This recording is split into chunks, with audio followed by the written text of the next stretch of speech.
Good morning, racing fans. I hope you're all doing well. Welcome back to the channel. As you know, this episode's brought to you in association with betting.co.uk.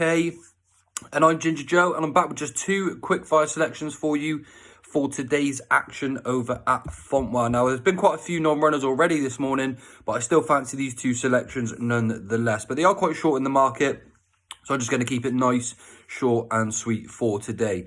We're going to start by taking a look at the 308 at Fontwell. We've got a nice handicap chase over 2 mile, 3.5 furlongs.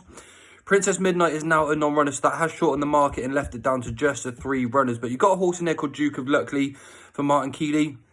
Now, he's actually quite a nice horse, but he's a little bit tricky to get along with. And he has actually been made a non-runner a few times of late. So I'm wondering if the ground is a little bit of a concern for him already. And I'm just willing to sidestep him on this occasion.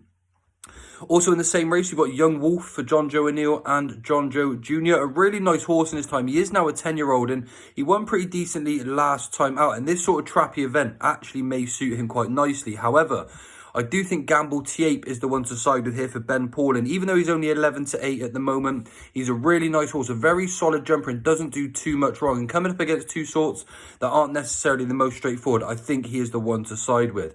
Bo Morgan's on board this mount as well, taking off £5, only enhances his chances a little bit more. Whilst he's going back up in trip as well, this one has to get into the notebook. 11-8, short enough in the betting. I understand that. Can't help it with the short amount of runners.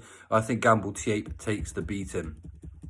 My second selection is another short price runner in the 408 at Fontwell. We've got a 2 mile, 1.5 furlongs handicap hurdle. Good soft ground again, by the way, here at Fontwell, which is definitely going to be helpful to a few of the runners out there today. And there's quite a few sorts in this field that are a little bit inconsistent, a bit out of form at the moment. Definitely have opportunities if they bounce back to form. However, dropping back in trip, dropping back in class, I think Nadeem is the one to side with here for Milton Harris. He's not necessarily the most straightforward type himself. He does take a little bit of Ralston on, a little bit of wake-up call, sometimes a little bit early on. But he does get down to business really well and is actually quite a nice horse when he gets his day as well.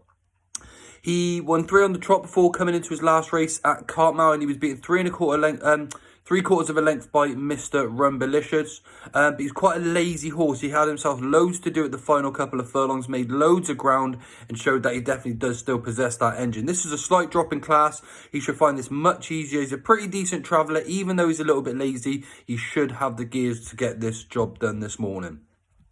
So they're just the two quickfire selections. We've got Gamble T8 in the 308 at 11-8. And then in the 408, we've got Nadeem at 5-4. Two small stake selections for today. Can't really necessarily help that with all the non-runners, but they are the two I think that are going in.